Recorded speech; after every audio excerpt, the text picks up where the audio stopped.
Hai guys, welcome to Teguh Story Channel. Apa kabar sahabat onlineku? Semoga sehat dan bahagia selalu, serta selalu dalam lindungan Allah. Guys, seorang pria ingin menjadi miliarder, namun dengan cara yang salah, di mana ia belajar aliran sesat secara otodidak untuk mencari jalan pintas agar cepat kaya. Yang lebih parahnya lagi, ia tega menjadikan putrinya tumbal demi sebuah kekayaan. Bagaimana kisahnya? Simak video ini sampai habis sahabat onlineku.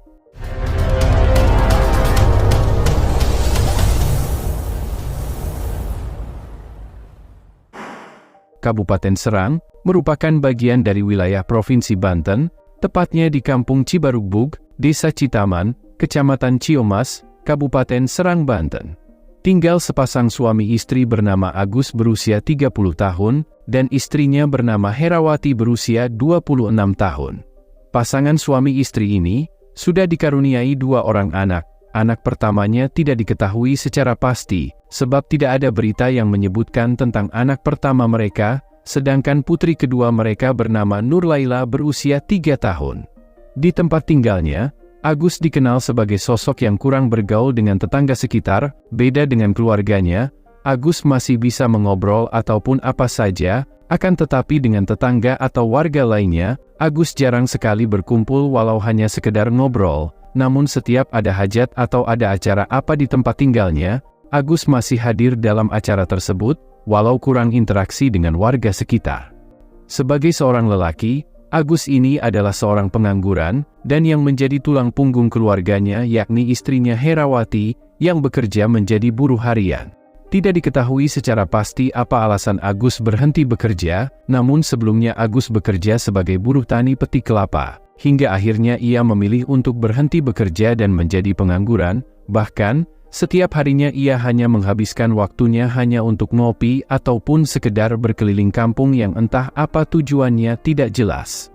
Di lain sisi, hubungan rumah tangga Agus dan Herawati berjalan dengan baik, dan tidak pernah terdengar adanya percekcokan di antara mereka, meskipun Heralah yang menjadi tulang punggung keluarga.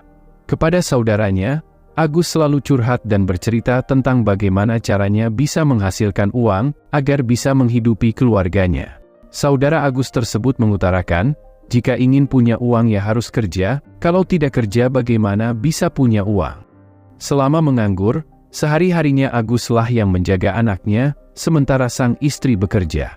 Sebagai ayah yang baik, Agus sangat menyayangi anak-anaknya, bahkan saat putri keduanya menangis, Agus selalu menenangkan sang buah hati dengan cara apapun agar sang buah hati tidak menangis lagi. Setelah sekian lama menganggur, Agus memiliki kebiasaan aneh, di mana ia sering mengunjungi makam-makam keramat di wilayah Banten hanya untuk berziarah, dan ternyata, Agus mulai belajar ilmu kebatinan secara otodidak. Menurutnya, dengan mengunjungi makam-makam keramat, ia bisa mendapatkan uang dengan cara yang mudah dan cepat tanpa harus bekerja keras. Dari situ, Agus lantas dianggap tidak waras oleh warga sekitar, lantaran sering mondar-mandir keliling kampung tanpa tujuan yang jelas, dan dari kebiasaannya tersebut, Agus mengaku sering mendapatkan bisikan-bisikan gaib. Pernah suatu hari, Agus mengutarakan jika perutnya dibelah maka akan keluar uangnya. Aneh sekali ya guys, bagaimana bisa perut bisa keluar uangnya? Sangat tidak mungkin sekali. Pernah suatu hari, Agus bercerita kepada salah satu saudaranya bernama Sony, jika dirinya ingin menggosok leher anaknya. Mendengar hal itu, Sony mengira hanya sebuah candaan saja, sebab setelah mengutarakan hal itu, Agus lantas diam dan tidak berbuat apa-apa.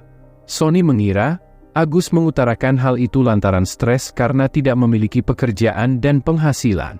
Pernah juga Agus beberapa kali meminta agar lehernya sendiri digorok, karena dari situ bisa mendapatkan uang tanpa harus bekerja keras. Sungguh aneh sekali ini orang, bisa-bisanya ia meminta hal tersebut tanpa memikirkan bagaimana ke depannya nanti. Hal ini juga membuat keluarga Agus geleng-geleng kepala. Menurut mereka, permintaan Agus tersebut sangat tidak masuk akal. Lalu pada Selasa 18 Juni 2024 sekira pukul 3 pagi, Agus yang sedang tidur bersama anak dan istrinya, tiba-tiba bermimpi menerima sebilah golok yang tidak boleh dikeluarkan sembarangan. Akan tetapi, setelah Agus terbangun dari tidurnya, sekira pukul 4:30 pagi, Agus justru mengambil sebilah golok dari tumpukan pakaian anaknya, dan secara tiba-tiba, Agus lantas menggorok leher putrinya sendiri Nurlaila yang masih tertidur tepat di samping sang ibu, dan hal itu membuat istri Agus Herawati terbangun dari tidurnya. Setelah Herawati bangun, betapa terkejutnya dirinya mendapati wajahnya dipenuhi cipratan cairan merah.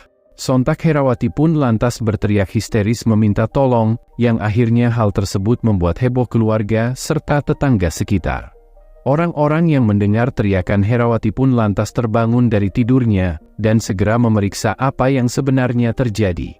Di lain sisi, Agus yang masih memegang golok lantas berusaha kabur, akan tetapi, ia lebih dulu ketahuan warga yang berdatangan.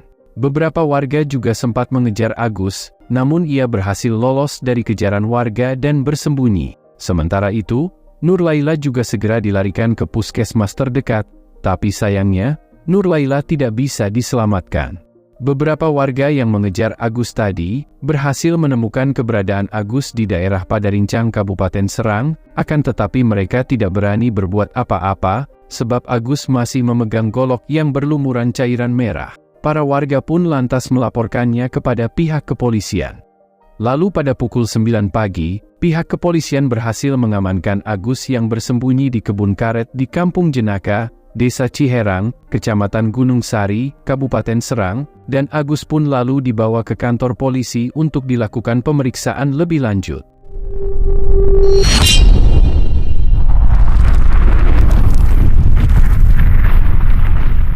Saat diperiksa, Agus mengakui semua perbuatannya. Ia mengaku sedang mendalami ilmu kebatinan, dengan cara mendatangi tempat peziarahan dan mendapatkan amalan untuk merubah ekonomi menjadi lebih baik. Selain itu, Agus juga mengaku bermimpi mendapatkan sebuah golok, dan yang terjadi selanjutnya, ia justru melakukan perbuatan itu terhadap anaknya sendiri hanya demi sebuah kekayaan.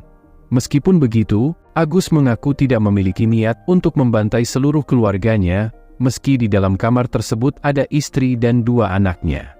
Di lain sisi, keluarga Agus terutama saudaranya yang bernama Sony, sangat terkejut dengan peristiwa ini. Ia tidak menyangka Agus benar-benar melakukan perbuatan itu, perbuatan yang 6 bulan lalu pernah ia ceritakan kepada Sony.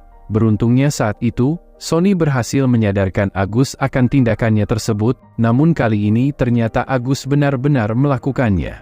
Menurut pihak kepolisian, awalnya mereka mengira Agus mengalami gangguan kejiwaan, tapi setelah dilakukan pemeriksaan lebih dalam, Agus melakukan perbuatan itu terhadap korban dalam keadaan sadar, dan untuk mempertanggungjawabkan perbuatannya, Agus dikenakan pasal 76C Yungto pasal 80 ayat 3 dan 4 Undang-Undang Nomor 35 Tahun 2014, tentang perubahan atas Undang-Undang Nomor 23 Tahun 2002 tentang Perlindungan Anak, dengan ancaman pidana penjara paling lama 15 tahun penjara. Sungguh tega sekali ya guys bapak satu ini, bisa-bisanya demi belajar ilmu kebatinan untuk mendapatkan kekayaan, bapak satu ini malah menjadikan putrinya sebagai tumbal. Semoga sang anak mendapatkan tempat yang layak di sisi Tuhan Yang Maha Esa, dan keluarga yang ditinggalkan diberikan ketabahan yang sebesar-besarnya. Sekian dari kisah ini. Bagaimana menurut sahabat onlineku tentang kasus ini? Bisa komen di bawah, dan semoga kita bisa mengambil hikmah dari kasus yang aku bawakan hari ini. Bagi yang belum subscribe bisa tekan tombol subscribe, like, komen dan share, serta nyalakan lonceng notifikasinya, agar sahabat onlineku tidak ketinggalan video dari aku selanjutnya. Tetap jaga kesehatan, berhati-hati dalam setiap aktivitas. Dan juga yang mau request tentang kasus-kasus yang ingin aku bawakan, bisa DM di Instagram Teguh Story Channel, atau bisa juga komen di bawah. Sampai jumpa lagi di video selanjutnya. Terima kasih.